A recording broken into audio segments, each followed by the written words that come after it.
ગુજરાતની પ્રાકૃતિક સુરક્ષા ઢાલ ગણાતી અરવલ્લી પર્વતમાળા આજે અસ્તિત્વના જોખમે ઊભી છે। વર્ષોથી રણને આગળ વધતું અટકાવતી આ પર્વતમાળા જો બેરોકટોક ખનન તેનું ચાલુ જ રહેશે તો સમગ્ર ઉત્તર ગુજરાત પર રણીકરણનો એક સંકટ મંડાઈ જશે અને સોશિયલ મીડિયા પર અરવલ્લી બચાવ અભિયાન વેગ પકડી રહ્યું છે। ત્યારે શું છે આ પર્વતમાળાનું ભૌગોલિક અને પર્યાવરણીય મહત્વ, જોઈએ આ વિશેષ અહેવાલમાં।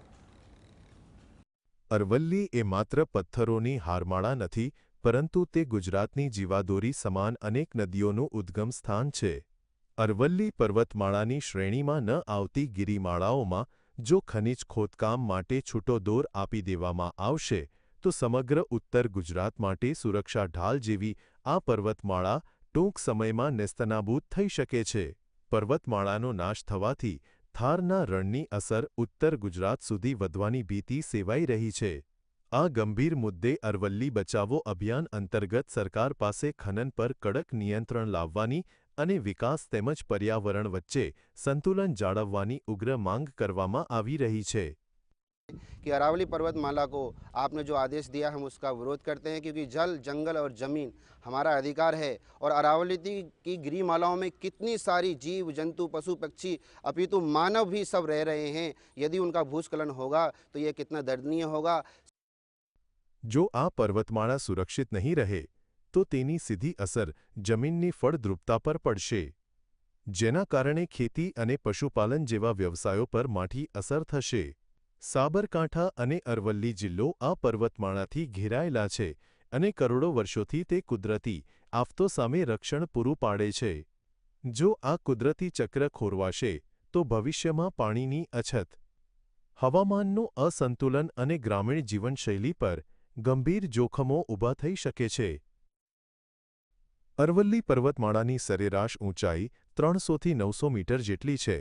बनासकांठामां आवेली आरासुर अने जेसोरनी टेकरीओ तेना सौथी ऊंचा अने जाणीता भागो छे। भौगोलिक दृष्टिए आ पर्वतमाळा कच्छ अने राजस्थानना थार रણને આગળ વધતું અટકાવવા માટે એક મજબૂત કુદરતી દિવાલ તરીકેની ઐતિહાસિક ભૂમિકા ભજવે છે।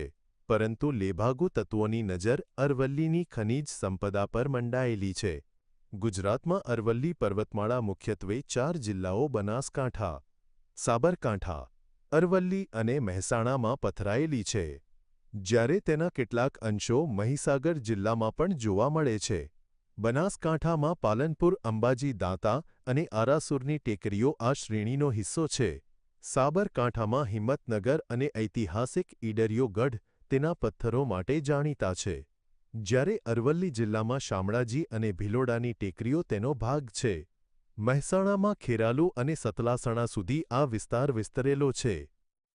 આ પ્રશાસન લેન્ડ માફિયા, લેન્ડ વાસ્તે આ કાર્ય કરે છે, તો ગરીબોની જે ધરતી છે, ગરીબોનો જે સિંચાઈનો ક્ષેત્ર છે, ગરીબોનો જો જીવન આધાર છે, વનવાસીઓનો જો આધાર છે, આ પર્વત શૃંખલા, આ પર્વત નથી, આપણા જીતા જાગતા આ આપણા રાષ્ટ્રપુરુષ છે। અગર આ પર્વત નહીં તો આપણા જીવનમાં કાંઈ નહીં। સરકારે જે સુપ્રીમ કોર્ટે જે જાહેરાત કરી છે એ અમે સ્વીકાર નથી। આ પર્વતમાળા માત્ર ખડકોનો સમૂહ નથી, પરંતુ તે ગુજરાતની જીવાદોરી સમાન અનેક નદીઓનું ઉદ્ગમ સ્થાન છે। અહીંથી બનાસ, સાબરમતી, રૂપેણ અને સરસ્વતી જેવી મુખ્ય 4 નદીઓ નીકળે છે। આ ઉપરાંત વાત્રક, મેશ્વો, માઝુમ અને હાથમતી જેવી હંગામી નદીઓ પણ આ જ પર્વતમાળામાંથી નીકળીને સાબરમતીને મળે છે। આ નદીઓ અને પહાડો ભૂગર્ભ જળને રિચાર્જ કરવામાં પણ પાયાની ભૂમિકા ભજવે છે। આ ગુજરાતનો પ્રશ્ન છે, અમારા એકલાનો ઈડર કે સાબરકાંઠાનો પ્રશ્ન નથી। એ લોકોએ ધ્યાન રાખવું જોઈએ, કેમ કે આ પ્રશ્ન સમગ્ર ગુજરાતનો છે। આ ધરોહર કે આ અરાવલી તૂટી ગઈ તો આખા બધા જીવનનું જોખમ છે, કારણ કે પાણી, સુરક્ષિત હવા અને પાણી બંને આના લીધે મળે છે। વન્યજીવ સૃષ્ટિ અને અભયારણ્યની વાત કરીએ તો અરવલ્લીની ગોદમાં બનાસકાંઠામાં 2 મહત્વના અભયારણ્યો આવેલા છે। જેસોરની ટેકરીઓમાં આવેલું જેસોર રીંછ અભયારણ્ય, જે મુખ્યત્વે સ્લોથ રીંછ, ચિત્તો અને જરખ માટે જાણીતું છે। બીજું બાલારામ અંબાજી વન્યજીવ અભયારણ્ય, જે શુષ્ક પાનખર વનસ્પતિ અને પર્વતીય કંદરાઓથી ઘેરાયેલું છે। આ વિસ્તારો વન્યજીવોના સંરક્ષણની સાથે પર્યાવરણની જાળવણીમાં પણ મોટો ફાળો આપે છે। મહેસાણાનું થોળ પક્ષી અભયારણ્ય પણ આ પર્વતમાળાની તળેટીની નજીક જ આવેલું છે. લોકલાગણી એવી છે કે વિકાસ અનિવાર્ય છે, પરંતુ તે પર્યાવરણના ભોગે ન હોવો જોઈએ.